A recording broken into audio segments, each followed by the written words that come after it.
नमस्कार, 2 बजे दोपहर 5 बड़ी खबर में आपका स्वागत है। मैं हूं आपके साथ ऋषभ राय। इसमें आपको पहली खबर दिखाएंगे कोलकाता रेप केस से जुड़ी हुई, और इस केस में सुप्रीम कोर्ट में सुनवाई जारी है। दूसरी बड़ी खबर जम्मू कश्मीर से होगी, जहां जम्मू कश्मीर में चुनाव की घोषणा के बाद राजनीतिक हलचल शुरू हो गई है। राहुल गांधी जम्मू कश्मीर पहुंचे। तीसरी बड़ी खबर यूपी से है, जहां लोकसभा चुनाव में मिली करारी शिकस्त के बाद से बीजेपी के भीतर मचे घमासान को थमने के लिए राष्ट्रीय स्वयंसेवक संघ के अब कमान संभाल ली है।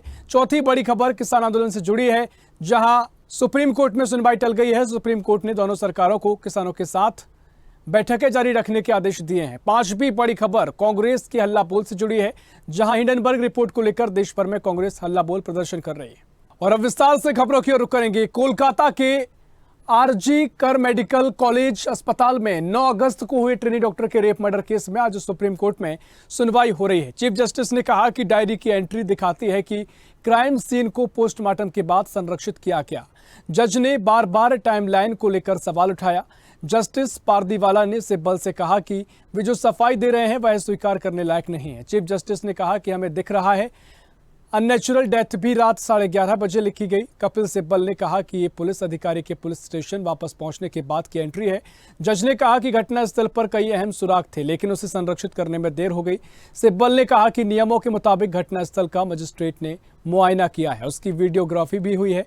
अहम सबूत मिट जाने का अंदेशा है। सीबीआई ने कोर्ट में कहा क्राइम सीन से छेड़छाड़ की गई। तो डॉक्टर्स के वर्किंग आवर तय होंगे, सीजीआई ने कहा। बता दें कि सुप्रीम कोर्ट की बंगाल सरकार को फटकार देखने को मिली है, और कोलकाता रेप मर्डर केस में सुप्रीम सुनवाई हुई है। सीबीआई का बड़ा खुलासा, क्राइम सीन से छेड़छाड़ की गई है।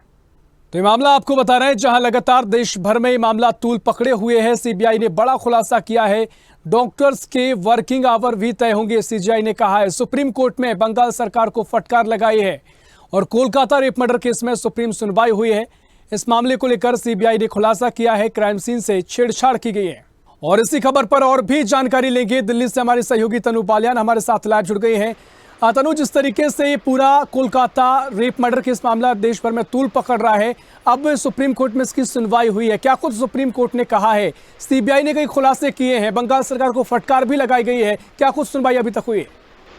जी बिल्कुल, जिस तरीके से आज दूसरी बार सुप्रीम कोर्ट में सुनवाई हुई है, और सीबीआई ने भी अपनी स्टेटस रिपोर्ट जो है वो दाखिल कर दी है। और देखिए, सीबीआई की जो स्टेटस रिपोर्ट है उसमें साफ तौर पर ये मेंशन किया गया है कि जो क्राइम सीन है वहां पर छेड़छाड़ हुई है।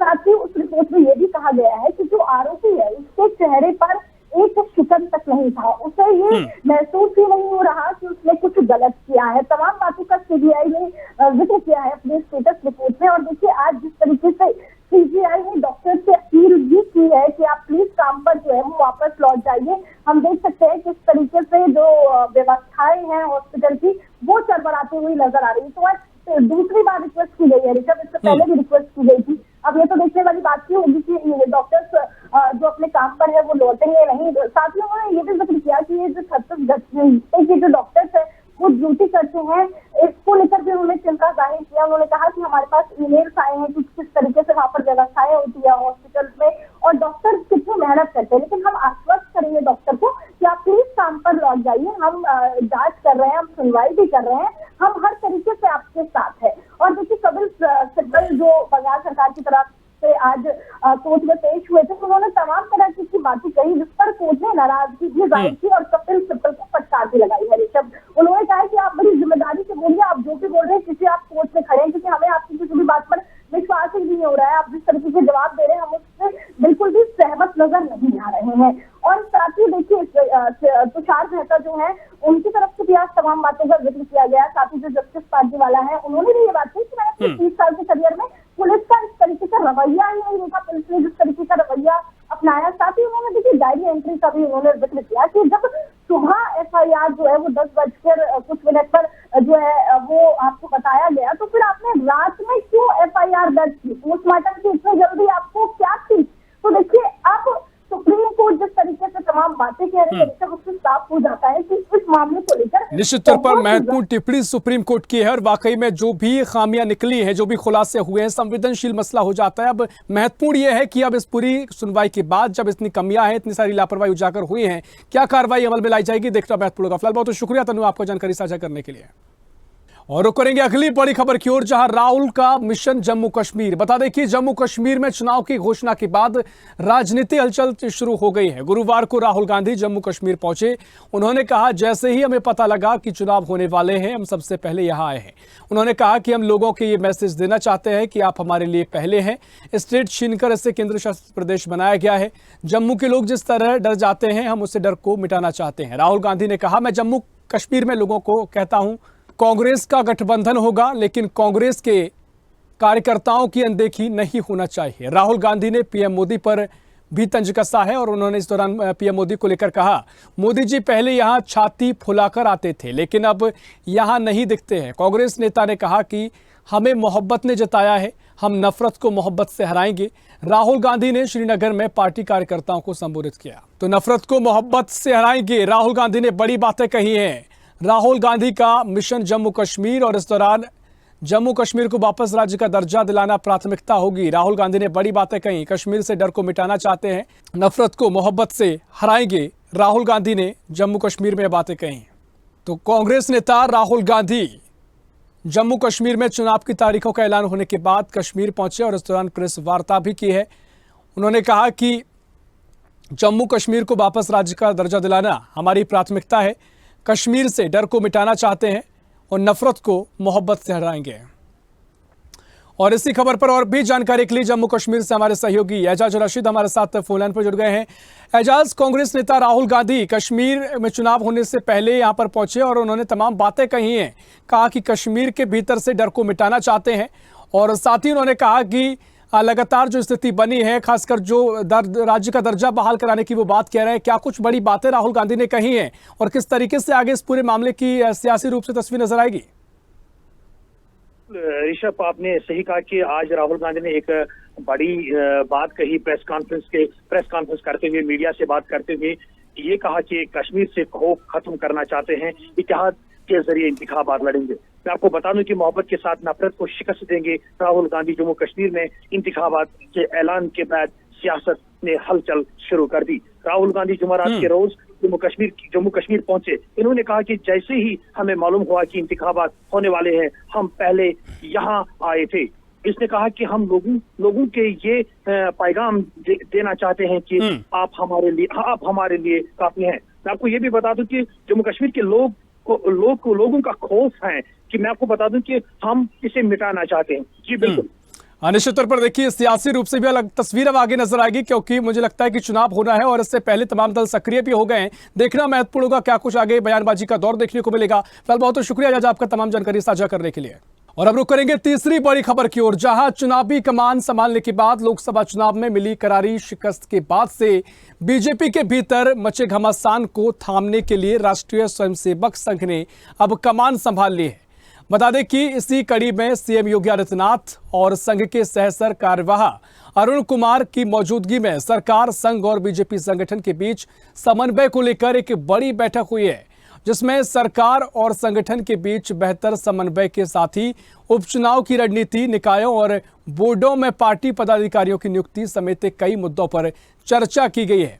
बता दें कि बैठक में यह तय हुआ है कि उपचुनाव में भारतीय जनता पार्टी के साथ संघ कार्यकर्ताओं को भी तैयारियों में भागीदार बनाया जाए।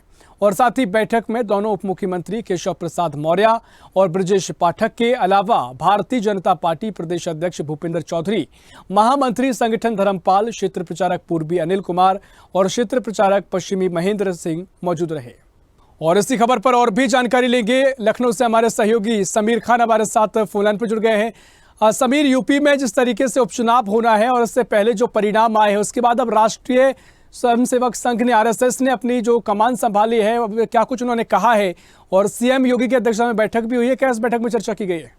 जी देखिए ऋषभ, आपको मैं साफ तौर बता दूं, जिस तरीके से अभी चुनाव हाल ही में लोकसभा के हुए हैं और जो राष्ट्रीय स्वयंसेवक संघ और भारतीय जनता पार्टी के बीच एक खाई सी हो गई थी और मतभेद से पैदा होने लगा था, क्योंकि भारतीय जनता पार्टी के वरिष्ठ नेताओं ने आरएसएस को लेकर कई बयान भी जारी कर दिए थे, जिसके बाद आरएसएस ने थोड़ी दूरी कर ली थी। उसके बाद उदाहरण आपने देखा उत्तर प्रदेश में किस तरीके से भारतीय जनता पार्टी के साथ हुआ, सीटों में किस तरीके से उनको शिकस्त मिली, जहां वो 80 के नारा दे रहे थे। तो कहीं ना कहीं उस पर इनसे दूरी करने के बाद भारतीय जनता पार्टी को नुकसान हुआ, जिसको लेकर मुख्यमंत्री की अध्यक्षता में बैठक हुई, जिसमें आरएसएस के प्रमुख नेता उत्तर प्रदेश के मौजूद रहे, उनके साथ समन्वय बैठक करी गई, जो दूरियां थी उनको खत्म किया गया, क्योंकि 10 सीटों पे जो चुनाव होना है बहुत महत्वपूर्ण चुनाव है। और आरएसएस की अगर बात कर लें तो आरएसएस की भूमिका बहुत अहम मानी जाती है। धरातल पर आरएसएस लगातार काम करती है, एक चुनाव खत्म होने के बाद लगातार फिर से दूसरे चुनाव में जुट जाती है। तो कहीं ना कहीं भारतीय जनता पार्टी को इनसे दूरी करने के बाद नुकसान उठाना पड़ा।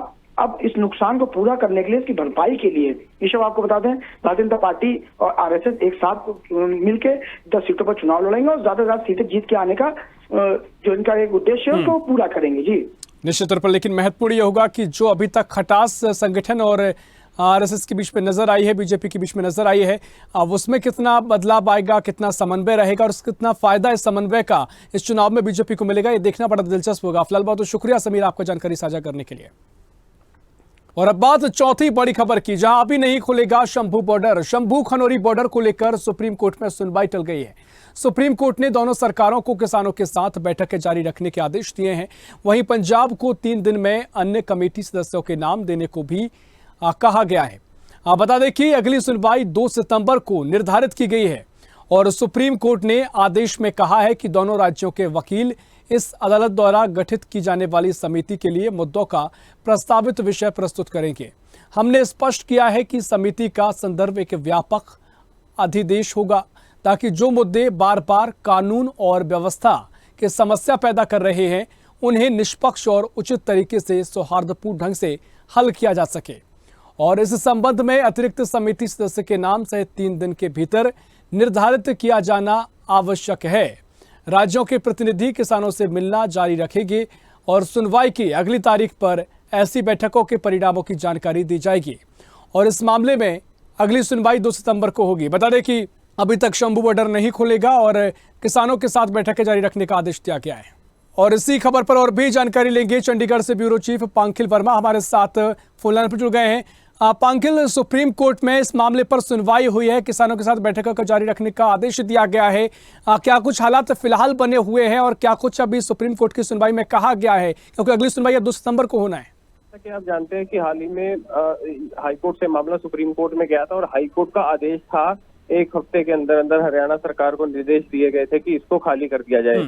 परंतु स्थिति ऐसी हुई कि हरियाणा सरकार ने उसकी अपील की। अब जैसा कि आपने देखा है कि पूरे हरियाणा भर में कोड ऑफ कंडक्ट लगी हुई है और इलेक्शन का माहौल है, वहीं दूसरी तरफ किसान जो है जमावड़ा बनाए हुए बैठे हैं और ऐसे में सुप्रीम कोर्ट ने पहले इसके अंदर एक कमेटी का गठन किया। गठन के बाद कई चर्चाएं हुई। अब कहा जा रहा है कि और भी इसमें कई मुद्दों पर चर्चा होगी, जिसके बाद आगे की सुनवाई को किया जाएगा। फिलहाल जो सुप्रीम कोर्ट द्वारा डेट लगाई गई है वो 2 सितंबर की लगाई गई है। इसके अंदर तमाम वकीलों ने जो हमें जानकारी दी है कि उनका पूर्ण प्रयास है कि व्यापारियों के लिए भी जल्द से जल्द इस बॉर्डर को खुलवाया जाना चाहिए। परंतु एक इसमें पक्ष ये भी आ रहा है कि हरियाणा में चुनावी माहौल जो है शुरू हो चुका है, ऐसे में कोई वायलेंस ना हो, तो इस वजह से कहीं ना कहीं इसको डिले भी किया जा सकता है। और कहीं ना कहीं देखना ये होगा कि अब आने वाले समय में किस तरीके से सुप्रीम कोर्ट इस मामले को डील करता है। निश्चित तौर पर देखना वाकई में महत्वपूर्ण होगा कि 2 सितंबर को क्या कुछ आगे सुनवाई सुप्रीम कोर्ट करेगा। फिलहाल बहुत शुक्रिया पांखिल आपका तमाम जानकारी साझा करने के लिए। और अब बात 5वीं और आखिरी बड़ी खबर की। हिंडनबर्ग रिपोर्ट पर कांग्रेस का हल्ला बोल देखने को मिला है। हिंडनबर्ग रिपोर्ट को लेकर देश भर में कांग्रेस का हल्ला बोल प्रदर्शन हो रहा है। कांग्रेस के सीनियर लीडर्स इस प्रदर्शन में शामिल हुए और इस प्रदर्शन के जरिए हिंडनबर्ग रिपोर्ट की संयुक्त संसदीय समिति जेपीसी द्वारा जांच कराए जाने की मांग की जा रही है। और इस प्रदर्शन में कांग्रेस के दिग्गज नेता शामिल हुए हैं। वहीं पूर्व सांसद संदीप दीक्षित, दिल्ली प्रदेश कांग्रेस कमेटी के अध्यक्ष देवेंद्र यादव, कांग्रेस नेता सचिन पायलट, पूर्व सांसद डॉक्टर उदित राज, राष्ट्रीय प्रवक्ता रागिनी नायक समेत कांग्रेस के दिग्गज नेता मंच पर नजर आए। और यह हल्ला बोल छत्तीसगढ़ समेत मध्य प्रदेश में जारी है। कांग्रेस प्रदेश अध्यक्ष ने कहा कि देश भर में एक के बाद एक घोटाले हो रहे हैं, सरकार पूंजीपतियों का साथ दे रही है। हिंडनबर्ग की रिपोर्ट में जब खुलासा हो गया तब भी केंद्र सरकार मौन बनी हुई है। इसकी जेपीसी कमेटी से जांच कराई जाए, ये बातें कांग्रेस के द्वारा कही जा रही हैं। देश भर में कांग्रेस ने हल्ला बोल प्रदर्शन किया है और हिंडनबर्ग रिपोर्ट की जेपीसी जांच की मांग कांग्रेस कर रही है। प्रदर्शन में कांग्रेस के दिग्गज नेता शामिल हुए और साथ ही हिंडनबर्ग रिपोर्ट पर ईडी दफ्तर का घेराव किया गया है। और इसी खबर पर और भी जानकारी लेंगे। भोपाल से हमारे सहयोगी कुलदीप यादव हमारे साथ लाइव जुड़ गए हैं। कुलदीप, हिंडनबर्ग रिपोर्ट पर कांग्रेस हमलावर हुई है, ईडी दफ्तर का घेराव किया गया है और तमाम तरीके से जेपीसी की मांग करते हुए प्रदर्शन कांग्रेस देश भर में कर रही है। फिलहाल क्या स्थिति बनी हुई है, आप कहां पर मौजूद है और क्या तस्वीर अभी आपको नजर आ रही है? बिल्कुल ऋषभ जी, अभी मैं राजधानी भोपाल के मध्य प्रदेश कांग्रेस कमेटी के बाहर खड़ा हूँ। जस्ट अभी यहाँ पे 5 से 10 मिनट पहले कांग्रेस के प्रदेश अध्यक्ष के नेतृत्व, जीतू पटवारी के नेतृत्व में यहाँ पे बहुत बड़ा घेराव यहाँ पर किया गया था। ईडी को ये लोग ज्ञापन सौंपने जा रहे थे कि जो हिंडनबर्ग रिपोर्ट के खिलाफ जो माधवीपुरी भुज है उनके खिलाफ जांच की जाए और ईडी उस मामले को संज्ञान में ले। लेकिन इस मौके पर मध्य प्रदेश के प्रभारी भंवर जीतेंद्र सिंह भी यहाँ पर मौजूद थे और कांग्रेस के कई दिग्गज नेता यहाँ पर मौजूद थे। विधायक, पूर्व विधायक, नेता प्रतिपक्ष उमंग सिंगार से लेकर बड़ी तादाद में यहाँ पे पूरे मध्य प्रदेश में हर जिले, हर तहसील, हर गांव से, कस्बे से यहाँ पर लोग बाग मौजूद थे। जीतू पटवारी के नेतृत्व में लगभग 500 से 1000 के बीच में यहाँ पे बड़ी संख्या में लोग बाग यहाँ पर मौजूद थे। यहाँ पर ईडी को ये लोग ज्ञापन सौंपने जा रहे थे, लेकिन बड़ी तादाद में पुलिस बल मौजूद, जिनको यहाँ पर बोर्ड ऑफिस चौराहे पे पुलिस द्वारा यहाँ पर रोक लिया गया, उनको ज्ञापन सौंपने नहीं दिया गया। वहां पर वाटर कैनन का इस्तेमाल भी किया गया और कई कुछ गिरफ्तारियां भी यहाँ पर लोगों की पुलिस द्वारा यहाँ पर की गई है। सीधा कांग्रेस की मांग है, अगर यही कार्य अगर अपोजिशन पार्टी द्वारा किया गया होता तो उस पर कई तरह के सवाल जवाब, कई तरीके की प्रक्रिया उस पर हो चुकी होती, लेकिन इस पर केंद्र सरकार को फैसला लेना चाहिए और जल्द से जल्द इस पर कार्रवाई करनी चाहिए। निश्चित तौर पर देखिए कुलदीप, देश भर में ही लगातार प्रदर्शन का दौर जारी है और कांग्रेस इस मुद्दे को जमकर उठा रही है। मध्य प्रदेश का जिक्र करें तो किस तरीके से सियासत यहाँ पर गरमाई है जब कांग्रेस इस तरीके के प्रदर्शन कर रही है। अगर आपने बीजेपी के नेताओं से बातचीत की हो तो क्या कुछ उनका कहना है, किस तरह की प्रतिक्रिया देखने को मिली है? यहाँ पर उनका साफ कहना यही है, अगर मैं कांग्रेस की बात करूं तो उनका कहना यही है कि जो इसमें जो जांच होनी चाहिए वो जांच इसमें नहीं करी जा रही है और केंद्र सरकार इस पे लगातार चुप्पी बना के रखी हुई है। उनका साफ कहना है कि केंद्र से जो अडानी है उनका सीधा कहना यही है कि हम दो हमारे दो, सीधा उनका कहना वो नरेंद्र मोदी के खिलाफ कह रहे हैं कि इनने चुप्पी बांध के रखी हुई है। केंद्र सरकार को इस पे फैसला लेना चाहिए और जल्द से जल्द इस मामले को संज्ञान में लेना चाहिए। कांग्रेस लगातार इस पे हमला कर रही है, वो कह रहे हैं, उनका और भी कहना है कि अगर इस पे कोई कार्रवाई नहीं करी गई तो इससे बड़ा हम प्रदर्शन दिल्ली में भी करेंगे। हाँ बिल्कुल कुलदीप, अगर आपके पास कोई ऐसे कांग्रेस की ओर से कोई मौजूद अगर बातचीत हो पाए तो उससे कीजिए, या फिर भारतीय जनता पार्टी से क्या रिएक्शन मिल रहा है इसकी भी जानकारी दीजिए। बिल्कुल, भारतीय जनता पार्टी का भी इसमें यही, भारतीय जनता पार्टी का इसमें कहना, ऐसी कोई स्पष्ट अभी वहां से कोई टिप्पणी है या किसी ने उस पर स्पष्टीकरण अभी कुछ नहीं दिया। अभी मेरे साथ एक मौजूद है, आइए मैं इनसे बात करता हूं। भैया, आप क्या कहना चाहेंगे इसमें जो आज कांग्रेस द्वारा जो प्रदर्शन किया गया ईडी को लेकर, जो ज्ञापन जो यहाँ पे सौंपा जाते हैं, इनको कांग्रेस को बीच में यहाँ पे रोक दिया गया, ये क्या कहना चाहेंगे आप इसमें? अब ये तो मनमानी चल रही है बीजेपी सरकार की और मोदी सरकार की। अब यहाँ जिस तरीके से सारा एक्शन लेना चाहिए उस एक्शन को बीच में ही खत्म कर दिया जाता है और ऐसी राजनीति के सारे रूप हैं। अब इस रूप को हम क्या नाम दें, क्या कहें, कोई हमें समझ में नहीं आ रहा। इन लोगों का ऐसा आतंक चल रहा है पूरे प्रदेश के अंदर, बस ऊपर वाला जाने और बाकी ये बीजेपी जाने। बिल्कुल ऋषभ जी, आप सुन सकते हैं जैसा इन्होंने बताया कि पूरी मनमानी यहाँ पर भारतीय जनता पार्टी द्वारा चलाई जा रही है और एक चुप्पी बनाई हुई है केंद्र सरकार ने। उस पर उनका कोई भी फैसला, कोई भी टिप्पणी इस पे उन्होंने अभी तक नहीं किया गया है, ना ही इसमें कोई प्रोग्रेस है, ना ही तो वो उसको पद से हटा रहे हैं, ना कुछ कर रहे हैं। सुप्रीम कोर्ट में भी इस पे डेट लगाई गई है। हाँ बिल्कुल कुलदीप, देखिए लगातार ये प्रदर्शन हो रहा है, आप वहां पर मौजूद भी है, कवरेज आपने की है। कांग्रेस की ओर से क्या कहा गया है, अब अगली रणनीति क्या होगी? क्योंकि अभी तक तो वो कह रहे हैं कि केंद्र सरकार चुप्पी साधे हुए है, पीएम मोदी चुप्पी साधे हुए हैं, लेकिन अगला कदम क्या उठाएंगे या फिर मामला ऐसे प्रदर्शन करते हुए निकल जाएगा? नहीं, इस पे जीतू पटवारी प्रदेश अध्यक्ष का कहना है और भंवर जीतेंद्र सिंह का कहना है कि इस मुद्दे को ऐसे दबने नहीं देंगे, इस पे चुप्पी नहीं बनाएंगे, इस मुद्दे को हम केंद्र तक ले जाएंगे और बड़ा इसे भव्य प्रदर्शन करेंगे। अभी सिर्फ उनका सीधा कहना है, अभी प्रदेश की राजधानी में हमने ये प्रदर्शन करा है, अब आने वाले टाइम में हम देश की राजधानी दिल्ली में इस प्रदर्शन को और बड़े रूप से और बड़ी तादाद में और बड़े कांग्रेस के नेता और जितने भी छोटे से छोटे नेता, बड़े से बड़े नेता के साथ ये वहां पे प्रदर्शन करेंगे, भव्य प्रदर्शन करेंगे, जिसमें केंद्र से भी इनका कहना है कि बड़े नेता वहां पे हो सकता है कि मल्लिकार्जुन खड़गे, राहुल गांधी भी इस प्रदर्शन में मौजूद रह सकते हैं।